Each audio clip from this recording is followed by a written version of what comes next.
well. Okay, cool.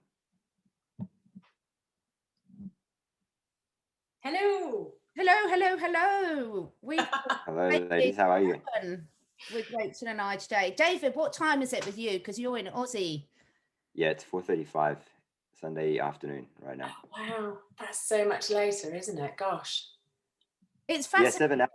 About 7 hours. How far behind the US are you? Because I mean, it's about 7 or 8 hours, depending on where they are in the US to us.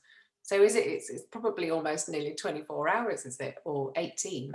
Sometimes I used to live in Melbourne, and I was working with a company in the PST time, and it was about with sometimes it's daylight savings, and we both had daylight savings. So at one point, I think it was like 19 hours or something difference. But I'm in Perth on the west coast, and with the PST, I think they are about 17 hours.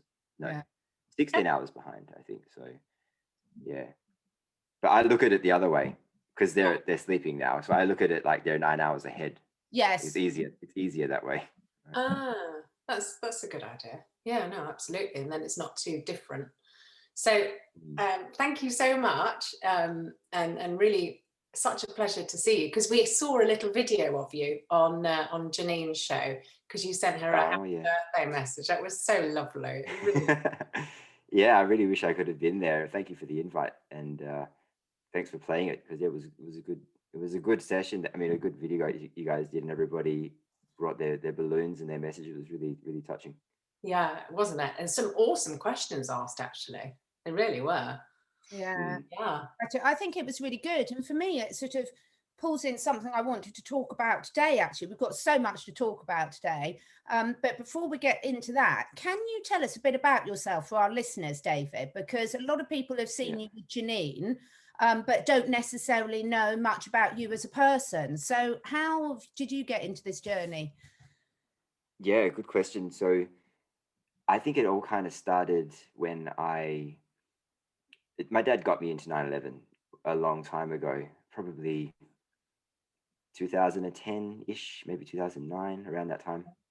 And he was one of the people, because I was like 17, 18 when that happened, and didn't really know anything about anything, and kind of just saw it for what it was, thought it, and then it wasn't till a few years later that some documentaries came out, because at that time there were no cell phones really, no one, if it was these days, that would last 2 seconds, that story.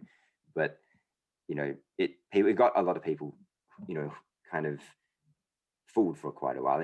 Watched a lot of documentaries, and when my background's accounting, I was always studying accounting, working as an accountant, and I moved to the UK in 2013, and I worked over there in London for nearly 2 years as an accountant. But whilst I was over there, because I had so much more free time, I wasn't studying anymore. For some reason, I just went down all these rabbit holes, and I started learning more about the Illuminati. Well, can you say that? The enlightened ones, we'll call it, in the music industry, and that name kept coming up. I was like, these people are responsible for 9/11. These people are responsible for the music industry, or they're in the music industry. And I was like, who are these people? Like, what are they? What's their deal? So I kind of did a bit of research, and back then, obviously, that was a time in YouTube where you could pretty much search anything you wanted, and it wasn't going to get censored, because there was no censorship back then, really, unless it was something really bad, right? So yeah, I went down this massive rabbit hole, and it was probably 2013, 14 when I discovered let's call it the world agenda, the agenda for the world, and the people behind that, and the NWO. And that was, obviously, I didn't know everything, like I knew that there was a plan to enslave us and to take over the world, so to speak. But fast forward, I kind of stopped doing that research for a few years, and then started a business. I moved to Melbourne when I got back from London. I moved to Melbourne, started a business. So I was very busy with that. But when 2020 hit, obviously something really, really, let's call it really dodgy.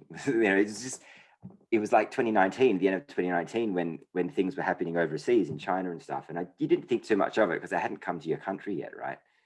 But then in March, when pretty much every country just went into systematic lockdown, at the same time, that was when I started going, okay, what's going on here? And there was something a little bit very strange about this. And it took it only took about 2 weeks before videos started popping up in YouTube about, let's call it an alternative view about the whole bat, the bat story and everything, which is complete BS. But that was when I started, and then I got really worried. Actually, I remember saying to my mom, I was like, I'm really worried at this point, because I didn't know anything about the children, didn't know anything about really just how infiltrated everything had been, and they had a hand in everything. I didn't know that at that point. All I knew was that we were going to have a very, let's call it an interesting time over the next few years, because things were starting to go down a road that I didn't really think was for the benefit of humanity.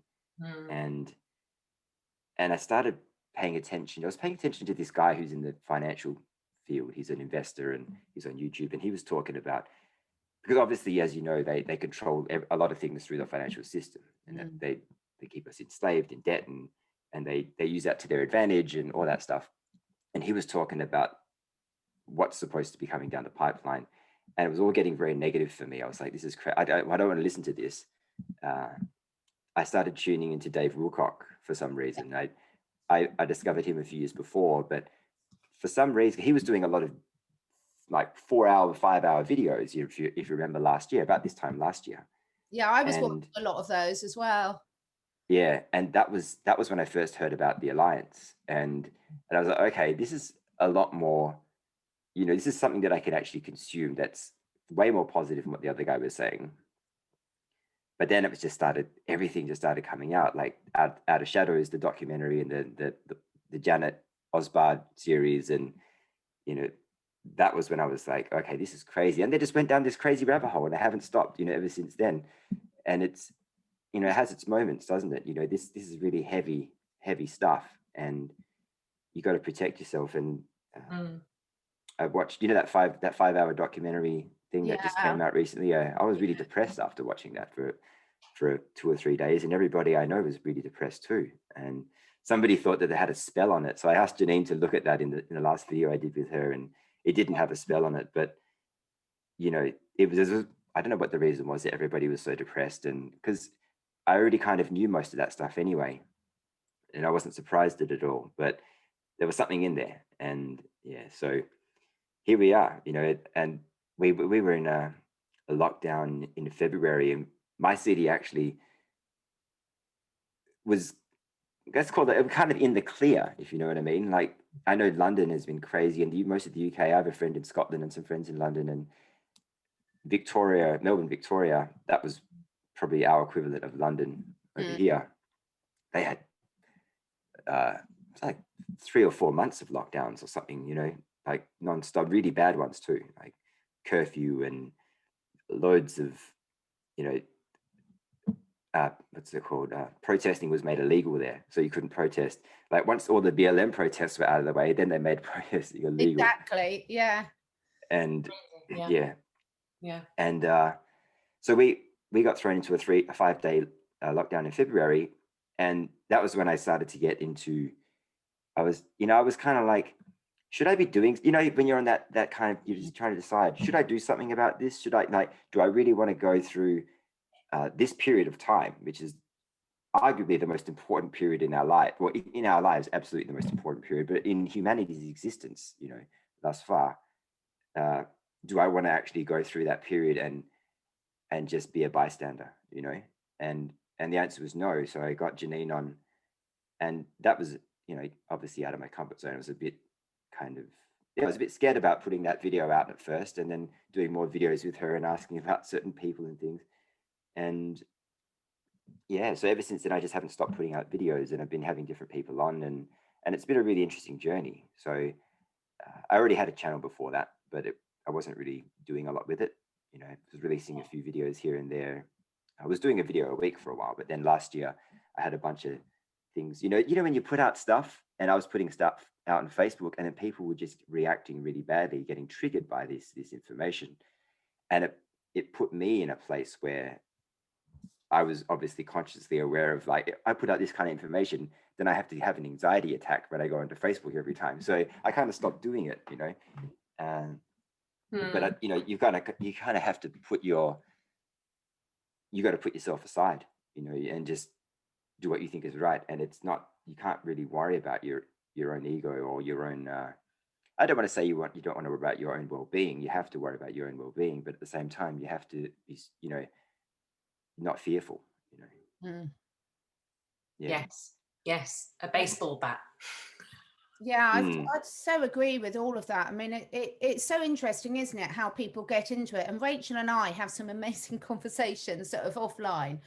And one of the things we've been speaking about a lot this week is exactly what you just mentioned at the end there, in terms of, this is such an important time in terms of the whole world and what's going on and the future of humanity for those of us that believe this agenda that we all believe. Other people, I think, are still quite oblivious to it. But, I from a personal point of view, as a mum of two-legged and four-legged babies, not very small babies now, I can't imagine not standing up and doing something about it, because I've reached a stage where I've traveled all over the world, spent a nice year in Australia when I was younger, traveled all over the world, worked in different countries, had an amazing time. I've now got my little mini farm back at home with all my rescue animals and everything, and I'm really happy. But I've got two teenagers that are just at the start of their real exploration of life and going out into the world and wanting to do amazing things and contribute and everything, and their whole future's on the line with all of this, massively.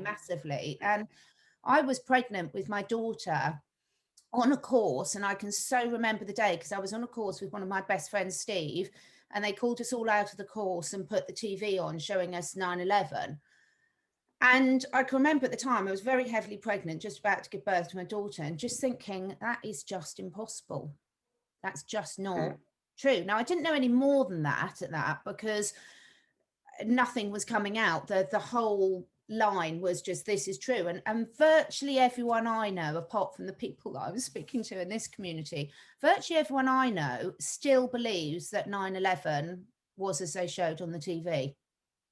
Quite incredible. Really, really intelligent people that, and even when you say to them, well, how could an aluminium plane go through something like that and leave that? So even when you look at it from more of an objective engineering point of view rather than a conspiracy point of view, they still don't see it. And then you sort of think, then you start to think, wow, when you look back about the whole education system is completely controlled. I've been a herbalist for a long while and work in natural health, and for years and years and years we've been completely censored about what we can sell, what we can say, and everything. So knowing that how much censorship is coming from the pharmaceutical companies has been going on for years, as long as I can ever remember.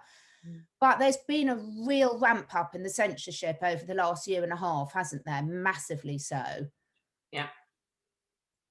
Frightening. I mean, why do we think, well, we know why, but do you think this is the ramp up and the censorship? Do you think that's a positive thing in terms of they must realise how many people are, whether we want to call it awake or aware?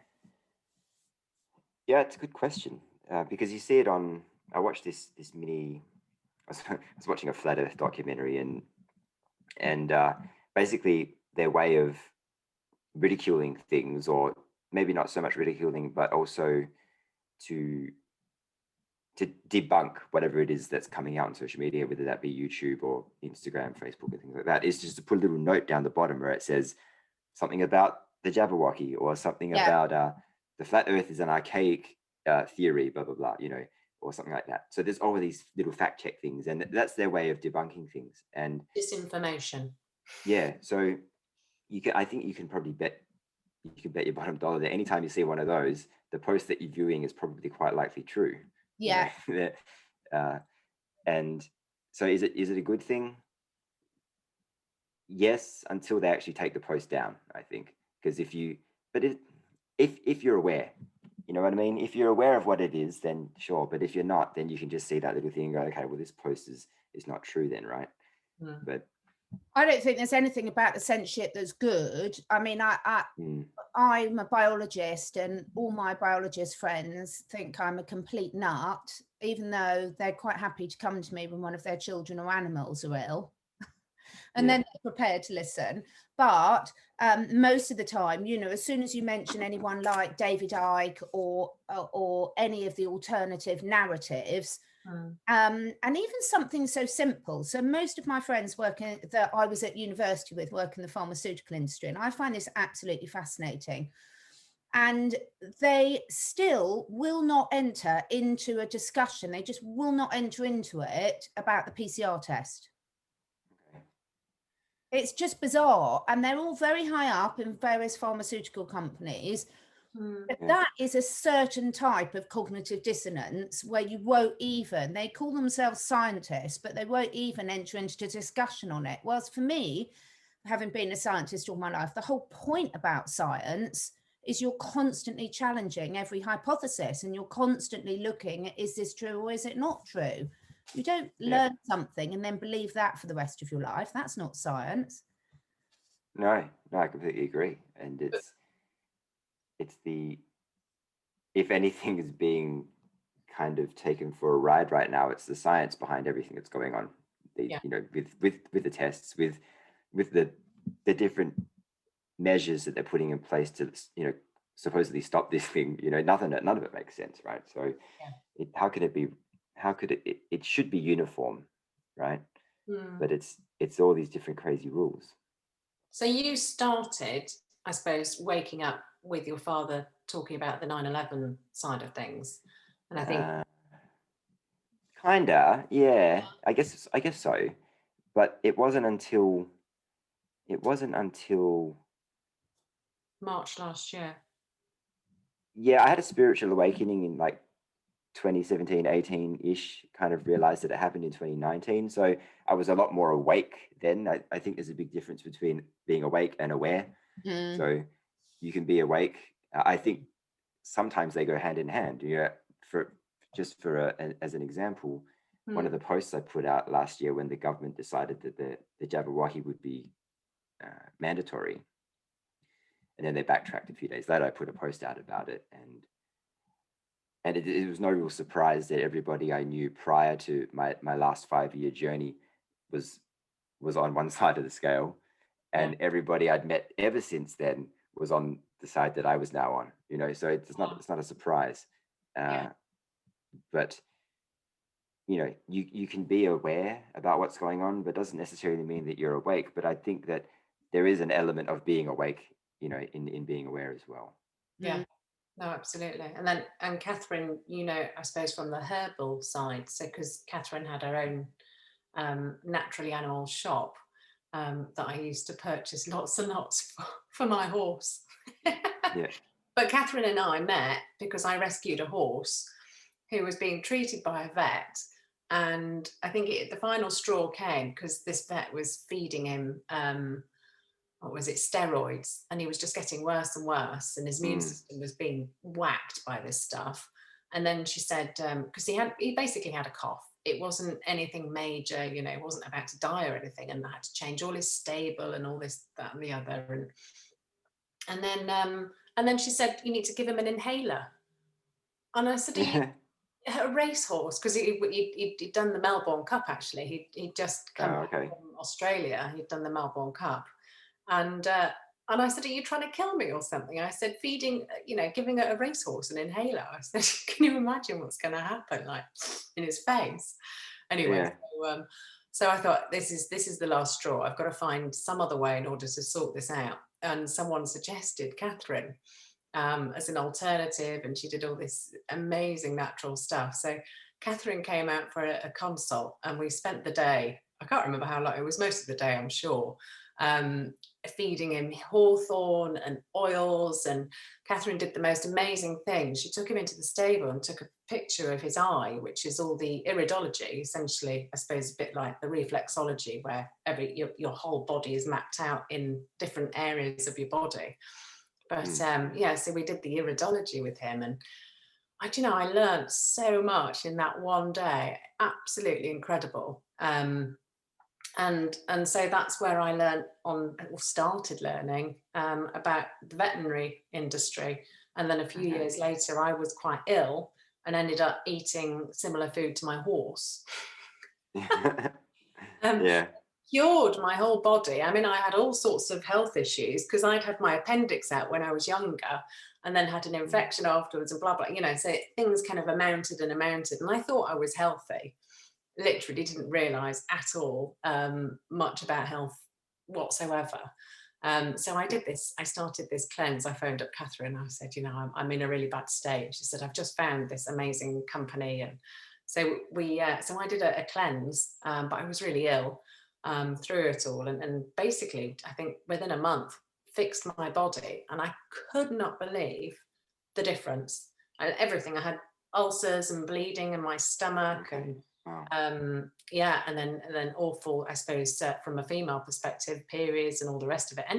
Everything just completely dissipated, and I was absolutely fine. I had tons of energy. I'd lost loads of. I think in 3 months I went from a size 16 to a size 8. I don't know if the sizes are similar or different. Yeah, huge difference. Yeah, so we popped to America to find out more about this company. I mean, that was fantastic in itself. But yeah, no, we discovered. Well, I discovered so much, and I think the realization. I think at the end of it, I did a video about this, you know, this cleanse, and you know how amazing it's been.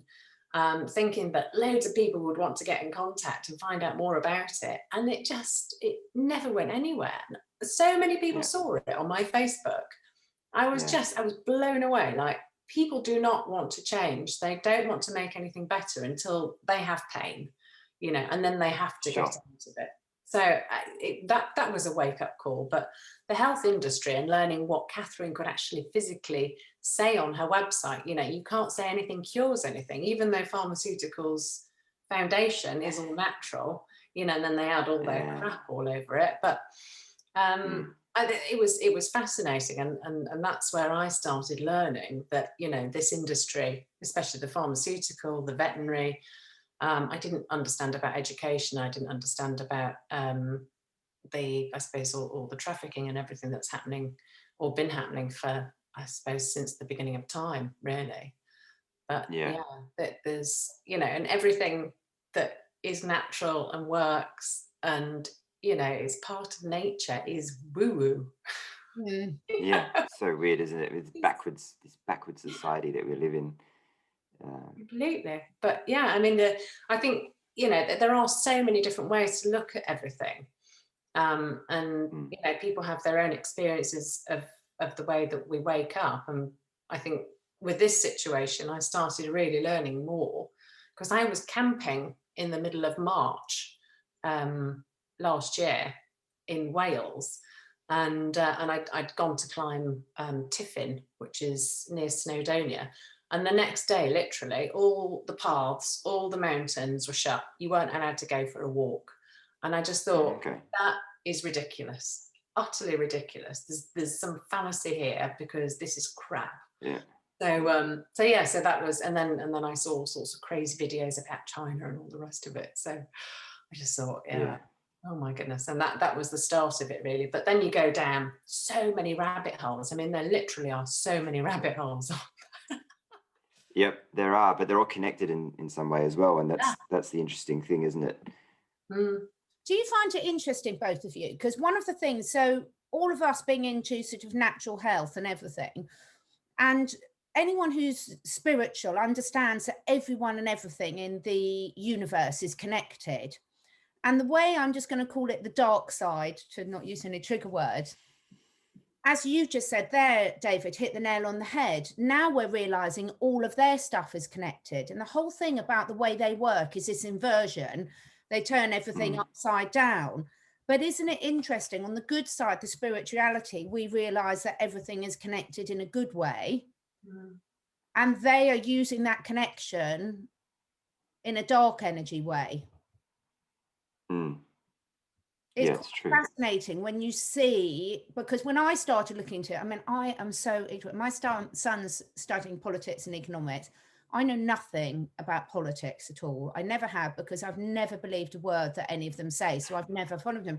So I'm one of those embarrassing people at a dinner party where I cannot have a conversation at all about politics, because I won't even know who's in. I just about know the Prime Minister, and that's just the end of my knowledge. And now I'm Yeah. pleased about that. So I've been laughed at for years for being completely ignorant on that. Yeah. But actually, it's interesting because when you know nothing about something, you can look at things through a new pair of eyes. So in the horse world, we always say they're the most difficult people to get out of old habits. You know, the analogy, just because I've always done something doesn't make it right. And there's any one of us who's an expert in certain areas, we have a lot almost to unlearn before we can look at the new stuff. But when you know nothing about it, you don't have all that baggage to unlearn. So it can actually be a blessing in disguise, I think. I would agree. I'm the same as you. Didn't really care about politics. Used to donkey vote when I went to vote because I didn't know who to vote for. And it wasn't until last year that I started paying attention to it, you know, especially in America. And we had a bit of a leadership crisis here. I mean, there's a leadership crisis all around the world, but we had one in Australia where for a period of time, for maybe about 13 years, our prime minister just kept changing. They got fired or they got overruled or they got, you know, something happened and they didn't serve out their entire term. And that was really odd. And I didn't know what to think of it. But yeah, it's interesting looking at things with a clean slate and seeing, I guess, you know, because people are very one way or another, and that's why they vote. But when you're in the middle and you don't have any, even if your parents or your friends are one way, you know, you don't have anything to really go off of. It does make it easier to see things for what they are rather than the skewed vision. And I think that's the problem that we all have as humans, is that we all have some sort of skewing, whether it's in any way. So you know, that's why people can't see it. Even with, you would think, right, that over the last 13, 14 months that pretty much everybody would be able to see something going on whilst it's happening right in front of their face, but they can't.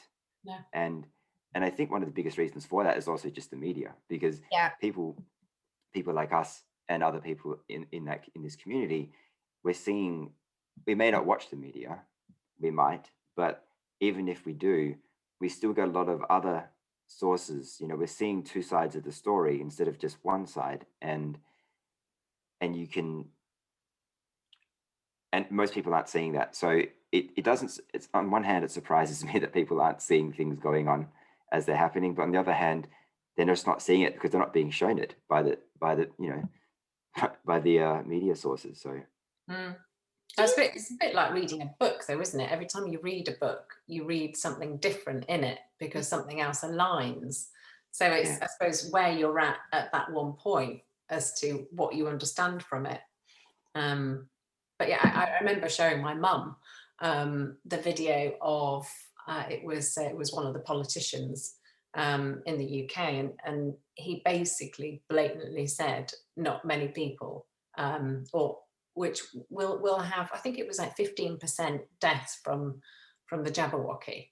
And she said, no, he's just said it incorrectly. He's just put the comma in the wrong place.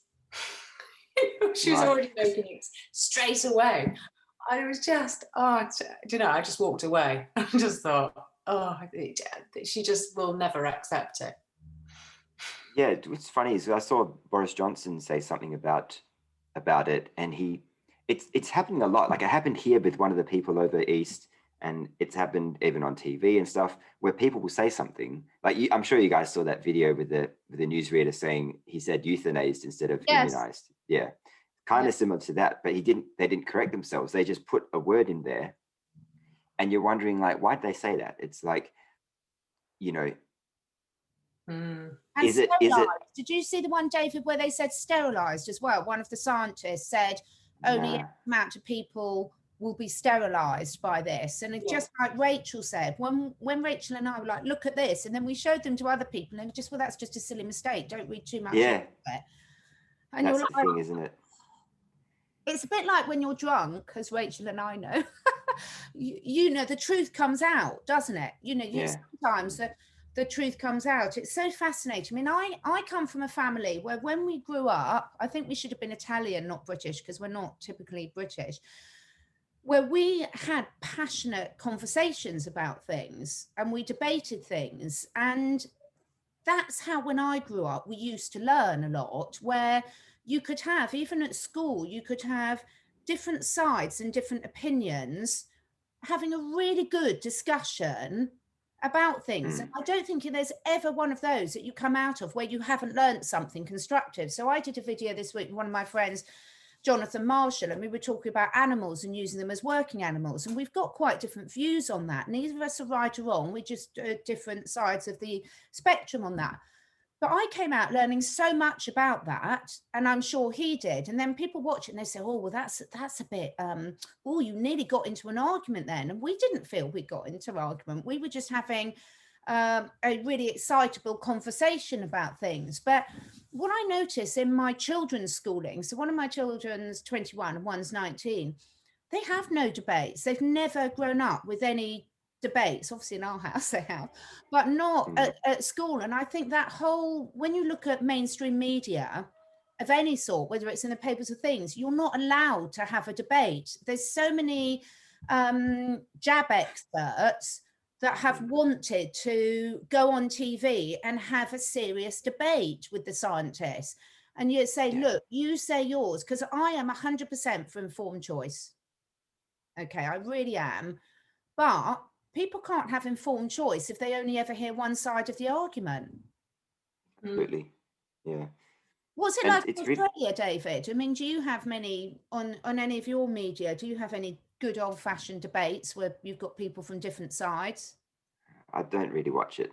Yeah. So I wouldn't know. The only time I do see it is when I'm at the gym and I have no control over the TV. And to be perfectly honest, you know, I really dislike it. It's like, you know what it's like. It's horrendous. And horrendous. But the one thing I do enjoy actually, which is bringing, you know, a lot of delight into my life recently, is going there and seeing the rollout of the Jabberwocky just falling flat in its face. I don't know what it's like for you guys, but for us here, it's just not gaining any traction. We're way below targets. We were supposed to have 4 million people done by the end of March. It's now in May and they've only done like 1 million. And I would say that's probably an inflated figure too. Let's be honest, it's the media. So yeah, it's interesting to see. There's actually a hub. You guys have mass hubs where they go. Oh, yeah, there's one down. Every time I drive past them, I want to stop and get my marker pen. And when it says vaccination centre, I want to scrub it out and put death camp. But there's already too many people around with me. And I might do it next week because I can afford to get arrested next week. Yeah, there's actually one down the road from my house and really like 5 minutes walk. So they're dotted around the city, but I think I might go there and have, you know, check out and do a video.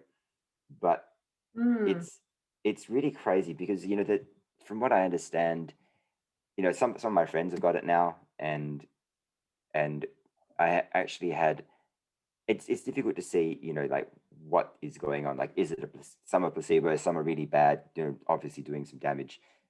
Is there actually a good one that's kind of giving people some healing qualities? I don't know. Is it saline?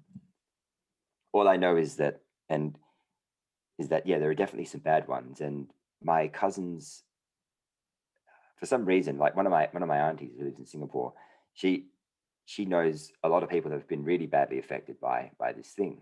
In fact, her daughter's mother-in-law, so her sister-in-law actually, took it, and she collapsed into a coma.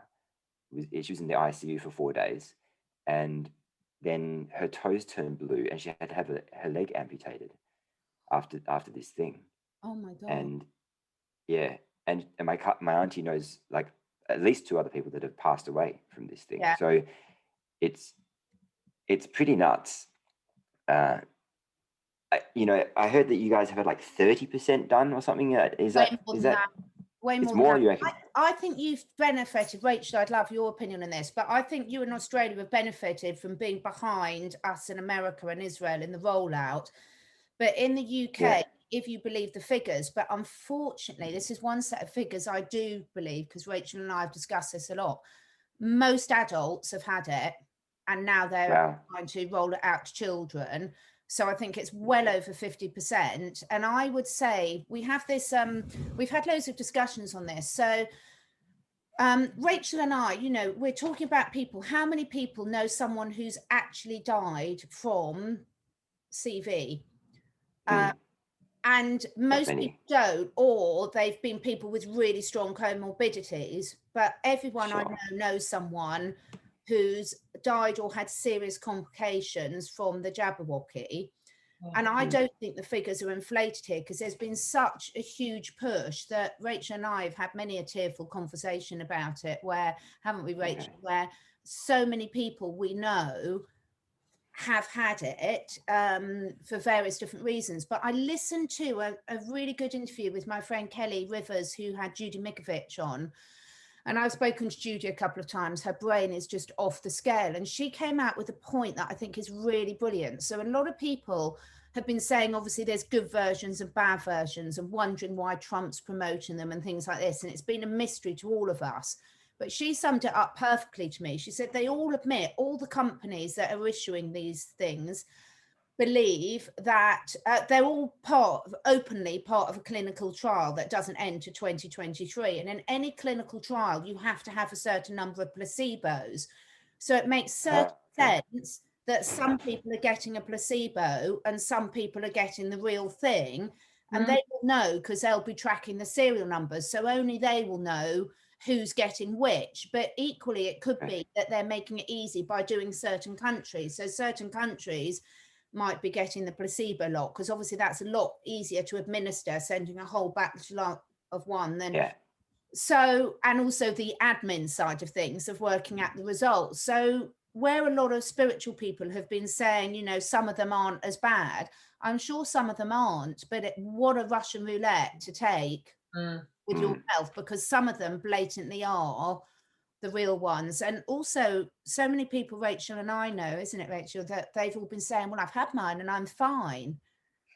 What's going to happen? All the scientists are very clearly saying, look, what's going to happen next winter when the wild coronaviruses take hold and you get exposed to them.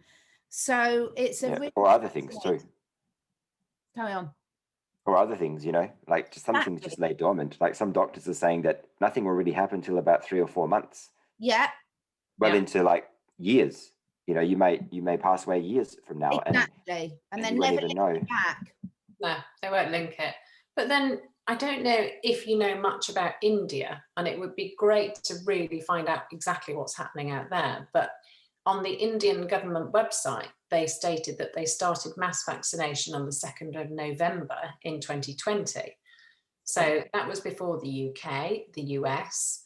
So essentially they're about 6 weeks ahead of us, really. And there's all these crazy reports going on. And 6 weeks or months?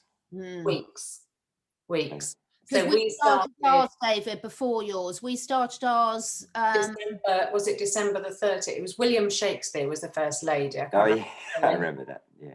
I can't remember what the lady was called, but yeah. She's a crisis actor anyway. But again, no one believes that. I saw that photo. Yeah. You see all the symbols. It's crazy how she was just rolling down the corridor, someone's pushing her, and she was doing that symbol the whole way. I was like, what the hell? Isn't it funny? And that when you point that out, everyone is so happy to fight for their limitations. But Rachel, you were saying, you sent me that thing about supposedly the birds dying in India as well. Yes. Now, I think the first sign of, was it October 2019? I think it was something to do with the five thing. Technology being rolled out, basically, that, you know, there were a load of birds just dropping out of the sky. And I know people who live in the countryside really noticed a lot of deaths, you know, just blatantly all over, littered deaths of animals. And there are a lot less birds out here now, I think, personally, from what I remember of being a child. But yeah, there was this post that I read this morning of a load of birds in India. I mean, they're so jolly colourful in tropical places. But it's just so sad to see, you know, this atrocity. But then I don't know how much of it is fear mongering, you know. Whether that's an old photo or not of.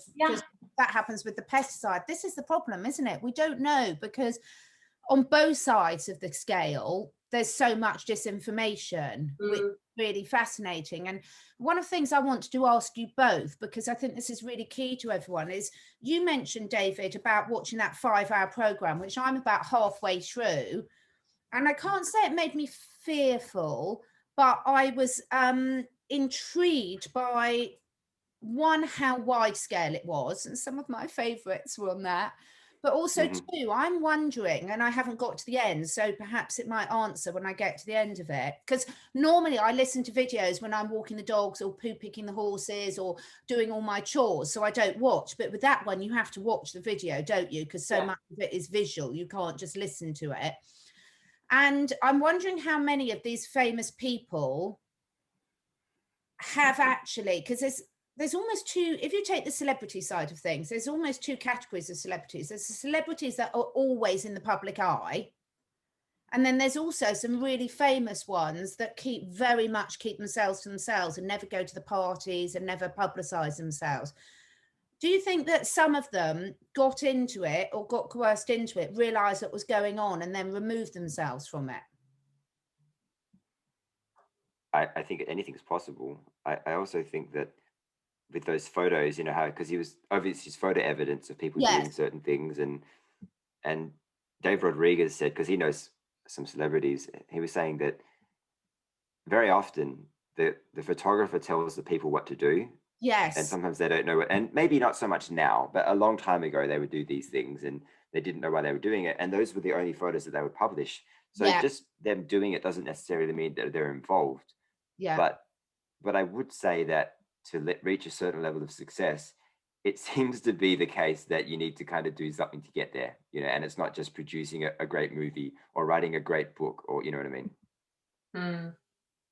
I think there was also an element to it missing. I think Janine, I think, struck on this one with regards to, you know, The Secret, the documentary. So the one thing that was missing from The Secret was the physical action of something, you know, and actually doing something to manifest, because then it brings it into your reality and then you bring more of it there. But I think from that documentary, although I think it was absolutely fascinating, very interesting and very, very sad also, because so many people look up to these, you know, these amazing stars, and I've had photographs with some of them a few years ago. But in terms of kind of understanding who's actually in power at the moment, and it is, you know, I suppose in energy world, and looking into it with Janine and different people, that, you know, is the White Hats, and they're, you know, taking that document that was created for the rollout of 2025 to 2028. It's a PDF document. And it's essentially exactly that, between 2021 and 2023. But it's, you know, letter to letter, what essentially they're rolling out in the world. And so they've you know, they've made it. Speeding it up, you reckon?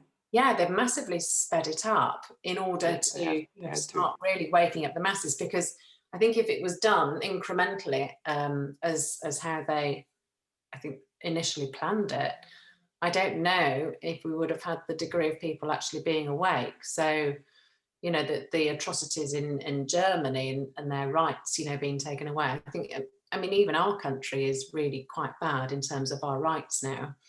You know, but things are getting more and more escalated. So I have a friend who lives next to Luton Airport, down in London, and she said that yesterday there was masses and masses of helicopters, like no aeroplanes, but lots and lots of helicopters going on. And then I saw a Telegram post, which is why I actually asked her in the first place this morning. I saw a post about there not being any air travel from Heathrow, Gatwick and Luton, which are the main airports around London, basically. So so she said yes, no, she agreed that there were, you know, very few aeroplanes, because she could see them taking off and landing from where she lives. So interesting to have that kind of on the ground information to kind of find out exactly what's going on. And I think I'm missing that from India. It would be great to speak to somebody, you know, who's actually physically living in India to find out, you know, is this birds thing actually true? You know, what about all these deaths, and are they actually from an explosion, and, you know, recreating these images? Because I know that the hospitals, you know, they've used the same images from so many, you know, for so many different countries. It's exactly the same ward, you know. It's just biggest belief, honestly. But, and I do remember right at the beginning there was, and I posted it on Facebook, that this area of the country have had 33 new cases, and this part of the country have had 33 new cases, and they were all exactly the same, 33, 33, 33. Yeah. Yeah. Yeah. And I was really chuffed with that one, because I posted it on Facebook, and people that I know are fast asleep were like, what? You know, so all these things will start building up. And I watched your session that you did for Janine. It was maybe 4 days ago or something, but and you'd asked, you know, I think how many people are actually awake, or, you know, realizing what's actually going on, and she said, you know, that they're banking up all these experiences, but from the outset you wouldn't necessarily know that they've actually changed their mind, or are changing their minds, or waking up. But these things, these anomalies, they're all stacking up bit by bit for them. I think that's really lovely. Yeah, it's my question was, is what they're doing working? Because it seems like it's such a slow rollout, and it has to be, because, you know, if you kind of get hit with the truth, it's a very tough pill to swallow for most people, and even people that know. But to answer your question about India, I've actually got a few friends there, and I've seen a couple of videos as well about other people who are living in India right now, and they're saying that it's media hype, and it's not as bad as what they're saying. My friends, but, you know, India is such a big place, so it could be bad in one spot and fine in another spot. Even in Australia, it could be the same thing. But you know, it does not surprise me in the slightest that the media would be hyping it up. I saw a chart that had like the death chart, and it had, like, when they introduced ivermectin, and the thing just dropped to the floor. Did you see that one? Yeah. And then they started doing the rollout, and it just shot through the roof. So not straight away, but, you know, it started to go in that direction. Actually, whether that chart's real, I don't know. I mean, it's you know, it's hard you to do say. have to question everything, don't you? I mean, I've always been saying to my family for years that when we hear the population of the world, it could be completely made up. And in fact, it must be made up. If what we believe about the tunnels and things, there's whole underworld that aren't calculated in those population. And who's going to check? Who knows? You know, I mean, this is what I mean. So much of the data that we've made so many decisions on, and sort of based so many of our core value opinions on, are completely made up a lot of the time, is what we're starting to see. Or if they're not made up, deliberately manipulated to give a particular you know, opinion. Like, there's so much information. I used to contribute to the WWF, the World Wildlife Fund, for years, until I realized who was behind that, and I was absolutely gutted. So I spent a lot of money donating to them.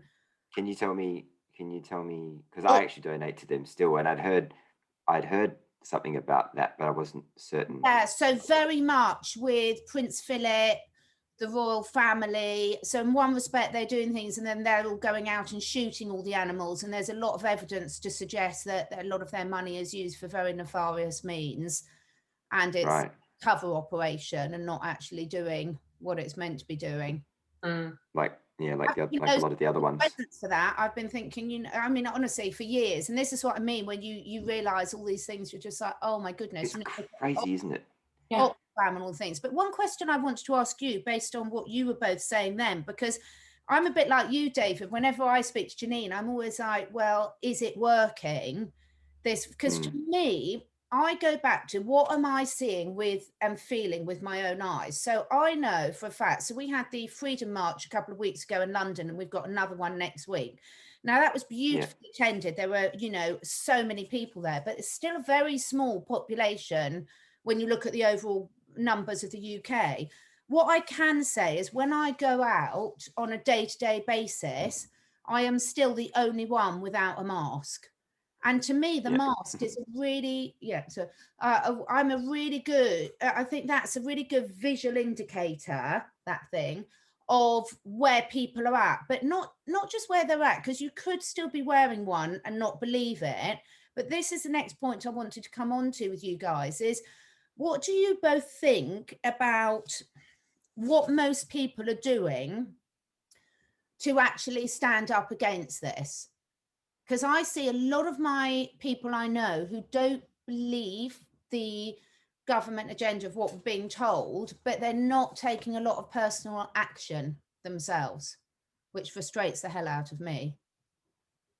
I talk to anyone I know, but yeah, I am a conspiracy in their eyes, I suppose. I don't know what to say and what not to say in terms of what's going to be picked up, but there was one, and I wanted to go backwards, I'm sorry, I'm not answering this directly, but I thought it was a really interesting point, because David, you mentioned ivermectin, and it's a conversation actually Catherine and I had just recently, in terms of these swabs that are being used and what's on them, and there's lots of kind of information and scare tactics, etc., as to what's on them and how it's affecting people.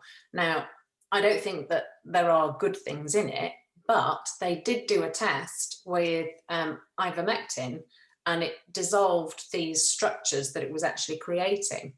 Okay. So I think from the swab.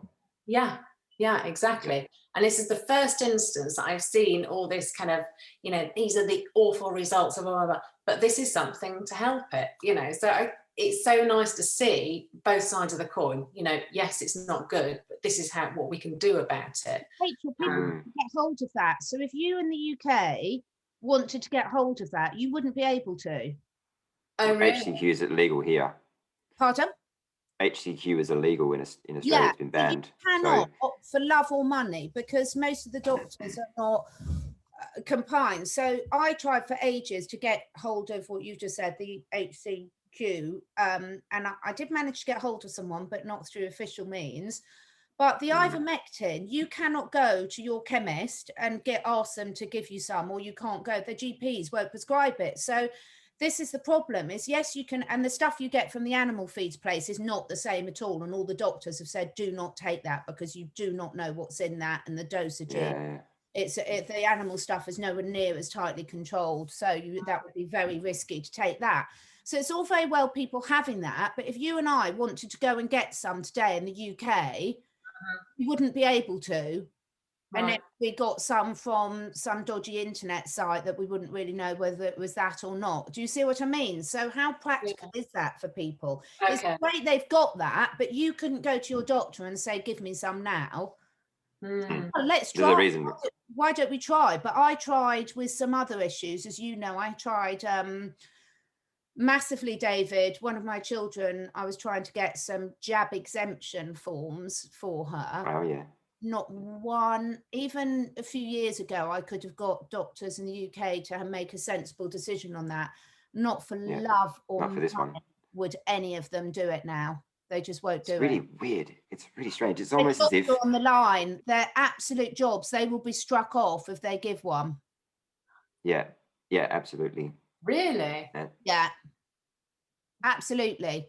So I would challenge how useful that is. It's so frustrating. I know if you're very resourceful, there's always a way. Well, I think but it's also, I mean, I know that some people aren't, and some people are aware of what an inflammatory is and what the opposite. So, and I think when your body knows how to heal itself and it's equipped, because we are exactly the same as, a pharmacy, essentially. Our bodies know exactly what to do in order to fix ourselves, but it's giving it that break, isn't it, in order to help it along the way. But I think if this pharmaceutical, drug is a potential help for it, but then I also think, that detoxing and having anti-inflammatories and knowing what an anti-inflammatory is actually way more beneficial, because it will help all sorts of different issues rather than just one singular kind of attribute, which then potentially also has, you know, a side effect for other things, you know, as all pharmaceutical things do. Exactly. And I think we rely way too much on these pharmaceutical things, and they've been, you know, so many people have become so dependent on it. I mean, there's so many examples. My father was given what are they called for the statins? Thank you.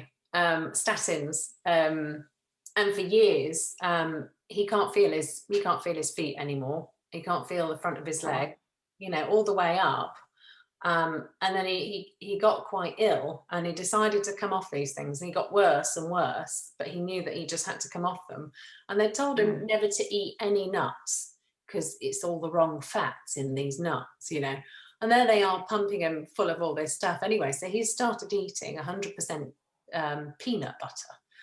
And he swears by this stuff now. And he seems to think that everyone should come off these statins and just eat peanut butter and eat nuts and things. But you know, he's completely and totally indoctrinated into the pharmaceuticals, and fascinating that just one aspect of it he's totally against, but he's quite happy to have his second Jabberwocky, you know. Right. Yeah.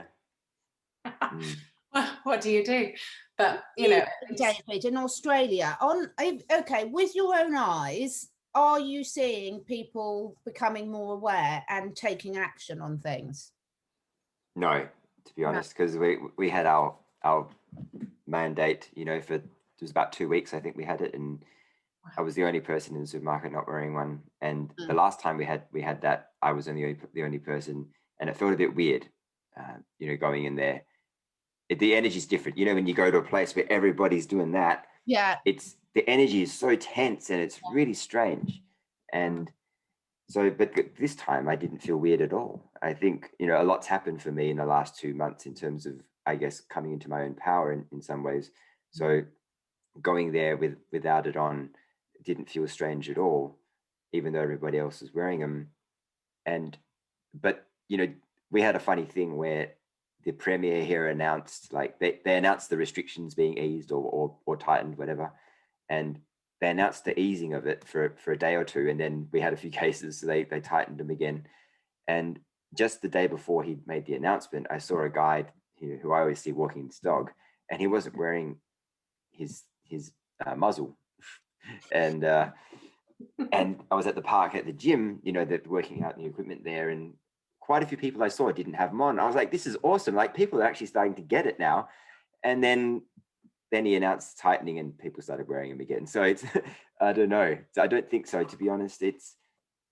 And I just kind of connected with a guy who I went to school with recently, and I hadn't spoken to him in ages, and he knows what's going on, but he still wears one, even though he made it himself. Like, he just got a t-shirt, cut a little piece of thing, you know, put some stuff on the end, and it says "I do not consent" on the front.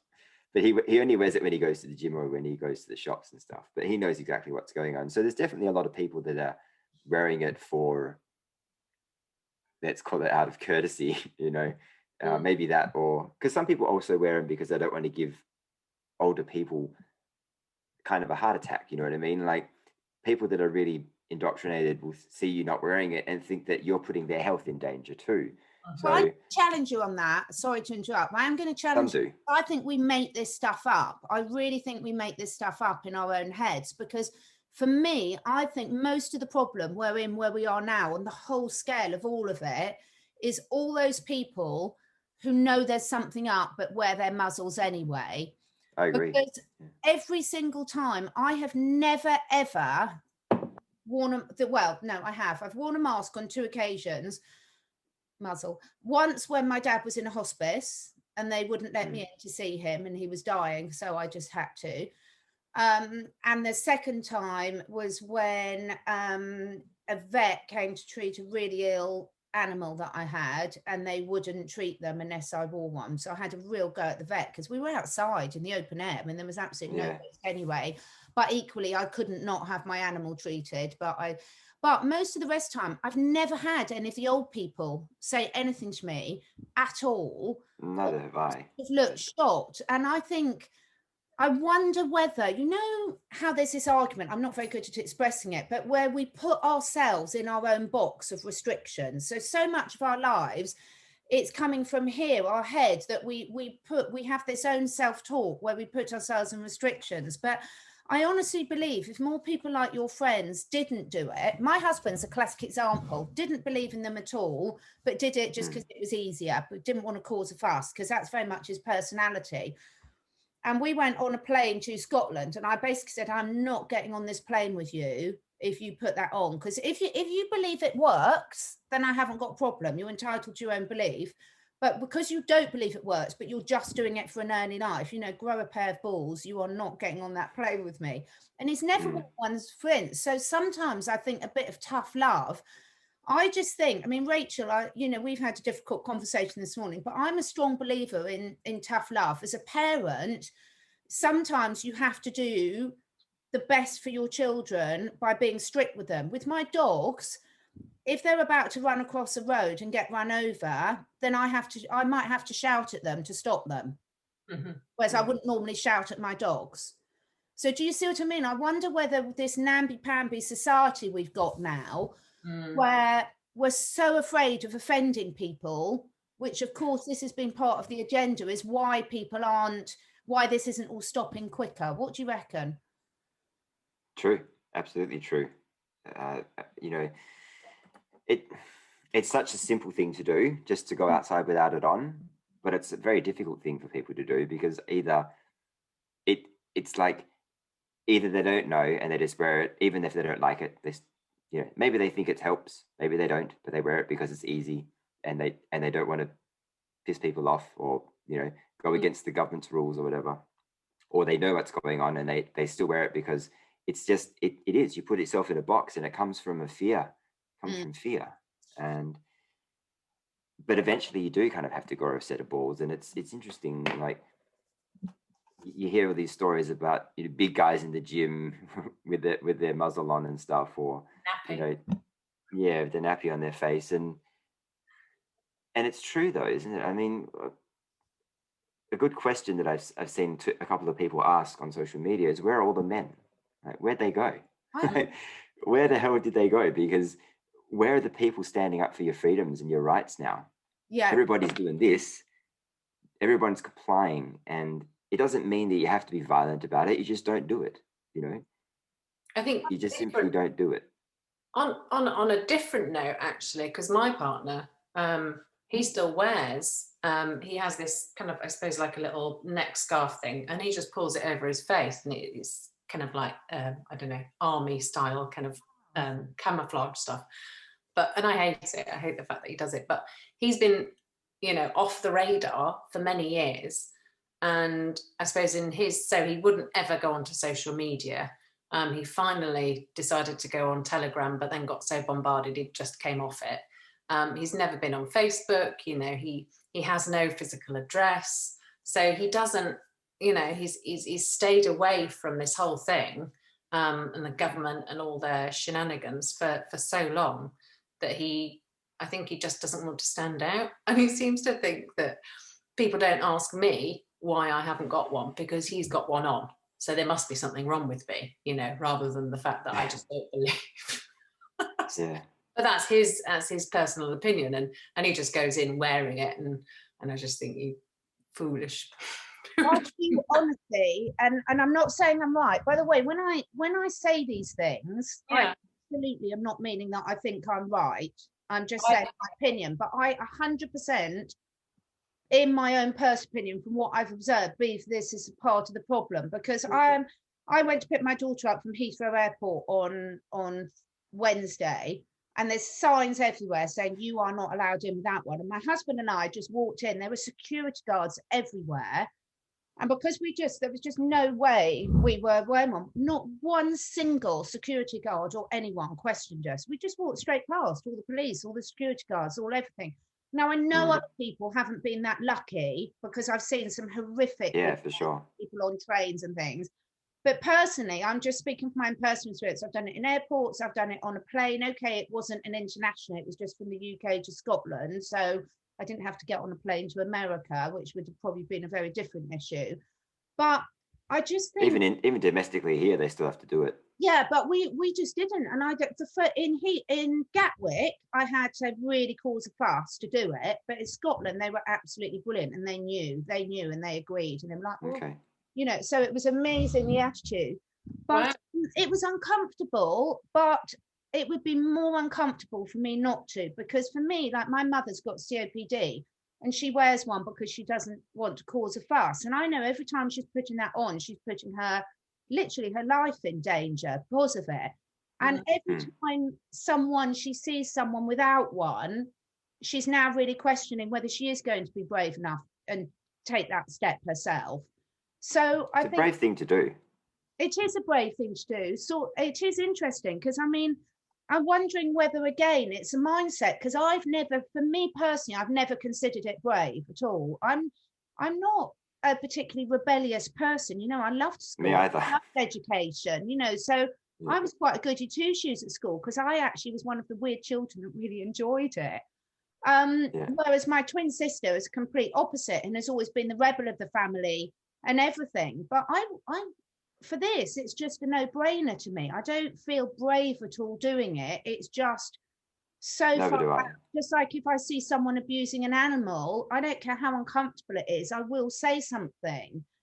So I wonder whether my mum summed it up perfect to me. She said when she was at school, and even when I was at school, which was a long while ago, you were always scared of the headmaster or the headmistress. You know, if you got scared sent to the headmaster or headmistress, you were in deep doo-doo. But more importantly, you knew they were going to tell your parents, and your parents were going to be really furious. But now there's no respect at school because you can't discipline any child or anything. And I think we've got this so namby-pamby society. You know, sometimes like the conversation we were having off air this morning, Rachel, sometimes it's a bit of tough love that can be the best possible thing. And sometimes I think us being too empathetic with why people are doing it, I don't think is doing society as a whole the favour. If we're not prepared to have those difficult conversations, I think we're part of the problem. Yeah, it's the first step, I would say, in taking your freedoms back. You know, everybody has a right to breathe fresh air. You know what I mean?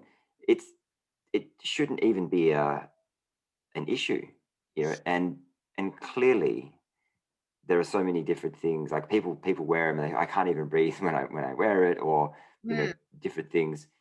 But it really is, I think, the first step. If everybody didn't do that, that would send a huge message, you know, to the enforcers, you know. But it's the problem is everybody's got that. Have you seen that video where, and there are other videos like it, but there's one video where there's a woman sitting in a doctor's surgery and they have a beep. Yeah, and she's like, you seen that one? You see, yeah, it's the same as that. Nobody wants to be the only person not doing it. So, you know, you go to a place and it's really funny being the only person not doing it, just because you feel very strongly about what's going on, you know.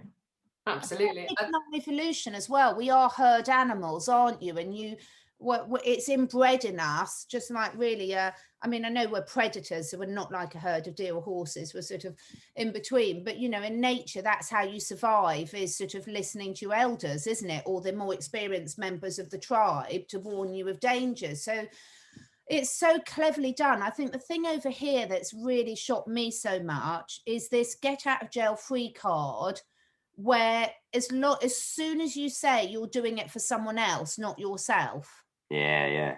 And that is what they've played. All the responsibility is gone from so beautifully, because most people I know are saying, well, I'm not doing it for me, I'm doing it to protect other people.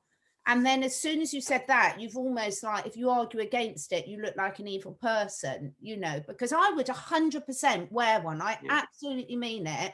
I did so much research on this, so much research, because if I thought it was helping people keep them safe, absolutely, I would 100% wear one. If I thought that me having a Jabberwocky was really helping vulnerable members of society, I would seriously consider it. I've done enough research to 100% know myself that that's not the case. It's an interesting one, but it's so easy to brainwash people when you can just say, well, I'm doing it for everyone else and that makes me a nice person. There's that example of a guy that I think puts one on, and then he puts another, and then he puts another. But he's in a really cold country, and you can just see all the air's just coming out of it anyway. So what on earth is the point in this? And you know, it is breathing the carbon dioxide, and it's everything to lower the immune system.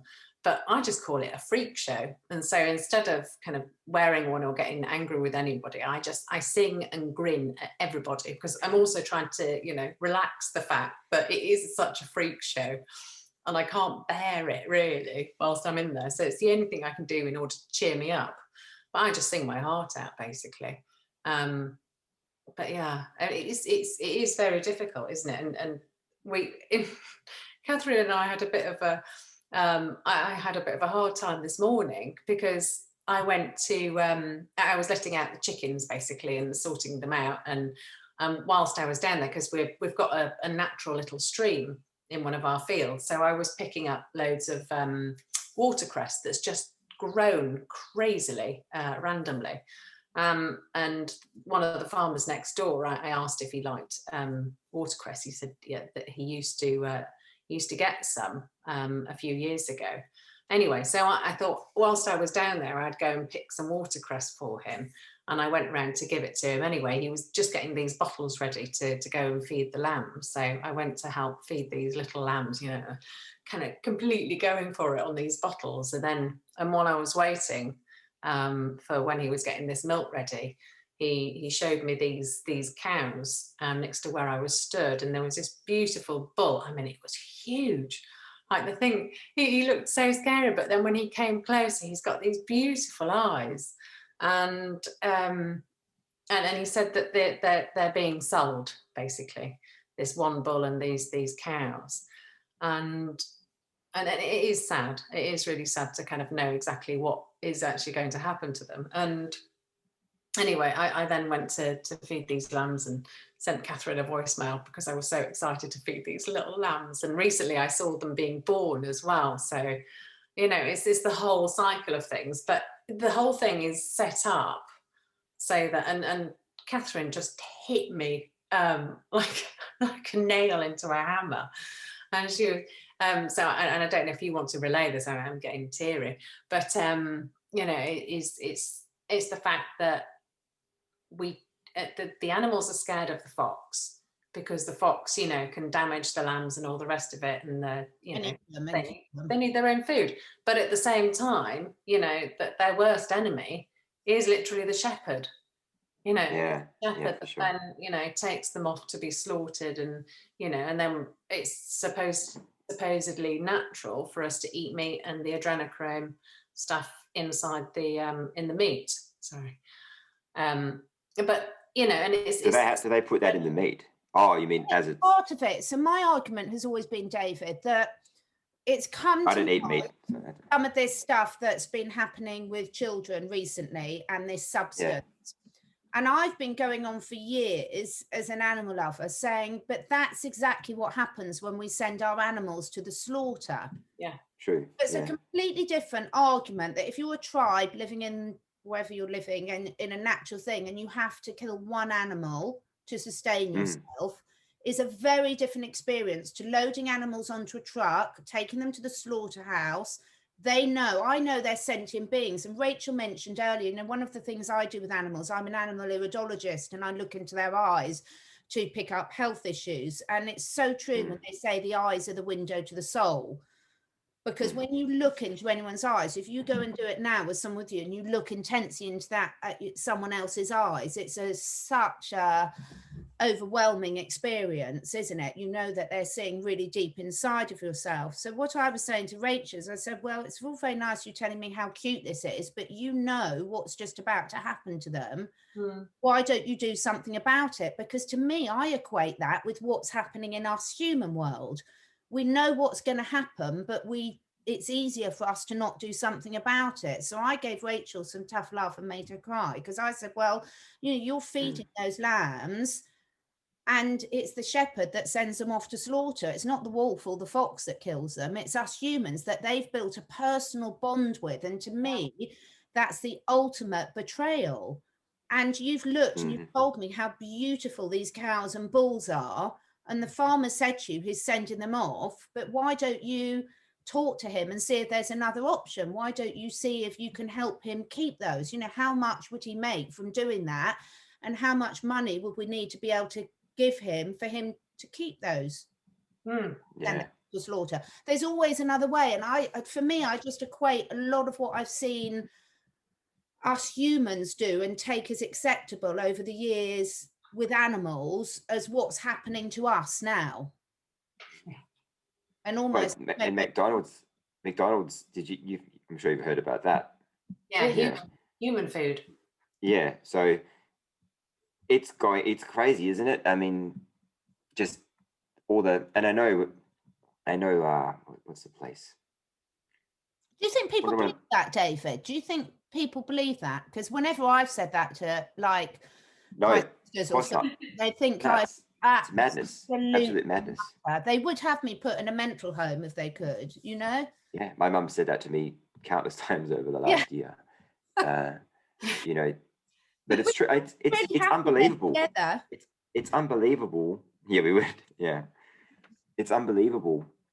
All the stuff that's been happening, completely unbelievable. And I get that. You know, when you know, to even say that there are a handful of people controlling the world, that's unbelievable. I understand.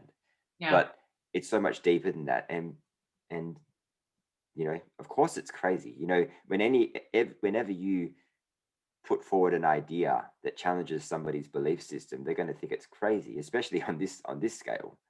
So it doesn't mean that it's crazy. It just means that they're not aware to it yet. They haven't thought about that yet. And the same goes with the school system.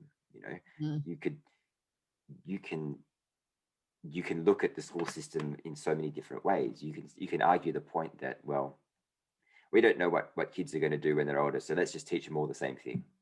Okay, sure. But why does it have to be those things? Why isn't it something else like art or, you know, or music, or, you know, like, why do we have to focus so much on that small percent? You know, like kids still learning how to do fractions and all these crazy things and some very difficult stuff, you know, to be honest. Unless you're a mathematician, you don't need any of that stuff in later life. You know, there are so many other things that you could learn. Yes, I believe that you really should know some simple maths and know how to multiply, divide, and all that stuff, for sure. But you don't need to how to times fractions together. You don't need to how to do long division. You know, you don't need to learn how to do all that kind of stuff. And you look at the school system, and it's like you spend 12 years there. Imagine what you could achieve if they taught you about how money works, how relationships work, how your mind works, how the universe works, you know, how to verbally communicate, how to communicate in writing, all these different things that you could learn that will really help you in life, you know, rather than all the crap they teach you that's quite honestly just a way to keep you confused and indoctrinated. That's my opinion. Nobody has to buy that. Nobody has to buy that opinion, but it from where I'm standing, it seems to be true. I still agree. And as a parent, I didn't question any of that when I sent my children to school. I admit it. You know, hindsight's a wonderful thing, but at least I realise now, Rachel, when you and I first met, one of your passions was going to be, you know, teaching children in a different way. And I know we're running out of time now, guys. David, and I'd love to have another one with you two, because I just love it. But one thing on the positive side of things that I'd just really like to have a little discussion on before we end, on the positive side of things, what makes me feel so hopeful for the future is all of us mad nutters that could live really happily together in our mental institution where everyone wants to send us. Look how happy we all are. So of all the people that I know who believe what we believe, I can honestly say they're the healthiest, happiest people that I know at the moment. And if we know what we know, and we've still got this overriding sense of amazing possibility and future, I think that's really amazing and is really encouraging for everyone. Yeah, I agree. It's difficult people always say, oh, not enough's happening, you know. Yes. And what they really mean, I think, is there haven't been any really big arrests yet, you know, or maybe the RV hasn't been announced, but things are happening all the time. You know, nobody was expecting the Suez Canal, you know, that happened. Yeah. And and that was a big, if you knew what to look for, or if you were plugged into the right, you know, information sources, that was a big thing, you know. So we kind of just have to be very patient, you know. This is an exercise in patience, if anything at all. Yeah. And you know, things will happen in divine timing, right? Things will happen when they need to happen, and it will happen. But I think that the really though, like Michelle Fielding says, it's like we have to step into our own light. We have to step into our own power. The more people that do that, the more people that get rid of this, you know, the quicker things will happen. So, you know, and it's the tip of the iceberg, but it really just comes down to the individual, doesn't it? Yeah. And it's the voting, it's using the banks, you know, it's all using all those nefarious. There's a lot of things, yeah. But you know, but we do have the power, you know, and I think people forget that. You know, people forget that the government works for us, even though that may not have been the case. They're working for the corporation for so long. But yeah, and there's so many positive things like that. I mean, I've through this process this last year, you know, I mean, Rachel and a couple of other friends have been my absolute backbone, and I would find it very difficult if I didn't have friends like Rachel and Carol and Sienna to really, you know, sort of be there when you need that shoulder to cry on, when you think I'm the only one fighting it. But meeting people like you, David, meeting people like Janine, Michelle, it's so encouraging. And I think we know from what we know that what's coming is really worth waiting for. And we also know whatever little step it might be that each individual takes, it doesn't matter how small, just one step each day is what I would say to people. One step each day, one step each day, because it is worth putting, like you said right at the beginning, David, I think it's worth just building that self-resilience to realize that it's worth being mocked a bit if it's really moving things forward in the right area. Yeah, because the energetics behind it, although you don't necessarily see it in front of your face, is changing dramatically in the background, you know. So they're edging things forward in order to wake people up, although we don't necessarily see it in front of our eyes. I think probably Janine is correct that, you know, that they are stacking up these I suppose these scenarios and understandings and those slip-ups that are happening in the media, and they're going to just become more and more prominent. I think, I think the truth will come out probably June. I hope so. In my personal opinion, and I think things are going to ramp up, you know, to the worst they possibly could ever be in May, and that's in terms of like what most people would assume is like the push to kind of end it all, if that makes sense. Like you think things are gonna, and in June that's where the tracks will flip, and we're going towards this big crash, and all of a sudden things will flip and we'll go towards something good. Yeah, I mean it's all about division as well, isn't it? So they'll probably let I mean we've been in lockdown forever here, literally. Yeah, you guys have. It's been pretty much a whole year, hasn't it? Oh, it has, David. It really has. It's just been horrific. We're now just allowed to eat outside in pubs outside. And it's been so cold. It's been the coldest April. I mean, you've got to laugh because otherwise you cry.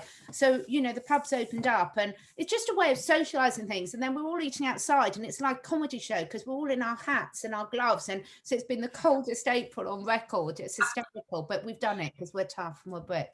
But we have been on lockdown forever here. We haven't had the curfews. So it's been different to some places in Australia and Canada, but it's been really harsh. And the poor youngsters, you know, the young people and the old people have had it so tough. They really have. Yeah. But in the division side of things, I think, you know, they are going to let people free and then they're going to lock down again. But then they're going to turn the people against each other. So the people like us who don't like the Jabberwocky and the people that do, they're going to say, you know, well, this is why you're going lockdown again, because it's because of these people. And then they're just going to, they're going to completely lose it. And it's probably their way of kind of, right, let's escalate this. But people need to be pushed to the point where they just won't stand it anymore. And up until now, it's been awful, but not quite bad enough. I know it has for some people, and it's just some people have had just the most terrible time of it. in terms of the mass population, they haven't quite got us all to the stage where people are going to go into mass revolt, you know. Well, what were your thoughts about, either of you? What were your thoughts about what Boris Johnson said about no more effing lockdowns? We can just watch the bodies pile up. Did you see that? That was in our paper here. It was apparently in the paper here that he said it, but I never saw it. The problem is I'm in that difficult position where I don't watch the mainstream news or read the papers at all. So people will send me an occasional clip, but he said a few things recently, Boris, but, none of us think the bodies will pile up. Well, we do, but not from what they're talking about, from something else. So I think he has been, to me, personally, and I don't know at all because I don't watch him regularly enough to make really an informed decision, but for me, the impression I always get when I see him is he's being told what to do, and what he's being told he completely disagrees with. So whenever he gets a moment of strength, he'll come out with what his true sort of things are, because he's come out with a few real good ones, and I don't believe at all that he believes what he's being made to do. But I don't believe he's actually got much power as an individual either. I think he's been, unfortunately, a puppet, and I think the power lives with the other more nefarious members of the cabinet, is my personal opinion. Yeah, I didn't see that at all. I mean, I don't watch TV. I haven't, but in fact, I think the last time I owned a TV, there was ones with the really huge backs. Yeah. That was the last CRTs. TV. That now they're all flat screened. A long time ago. I haven't had a TV for so many years. That's good. But, and I don't read the newspapers. It's only when my mother she buys a newspaper every Saturday, and I basically use them to start a fire in my log burner. And I get to see like little headlines from October last year and kind of all the rest of it, all the old newspapers. And they're all the same. That's the exactly. The funny thing about the MSM these days is that every single night's pretty much the same thing. Just fear. Like a whole half an hour of different stories related to CV, and it's just, sometimes I catch it. Sometimes I catch it, and I just can't stand it. It's just so fear-based. But it's so easy to almost make fun of. My partner and I did a video about, this person, had an accident, head was chopped off, he definitely died from COVID, and this person. I'm going to have to go now, guys. Sorry. I've got to go because I've got people coming. It's been so wonderful speaking to you. Thank you so much, David. I've absolutely loved it. Thanks for having me on. Again sometime. Absolutely. I would welcome that for sure. Have an amazing time. Keep us informed of what's going on in Australia, and we'll keep you informed of what's happening here. Yes, have a lovely evening. Thank you so much for your time, David. Thank you too, and have a lovely Sunday. Yay. Bye.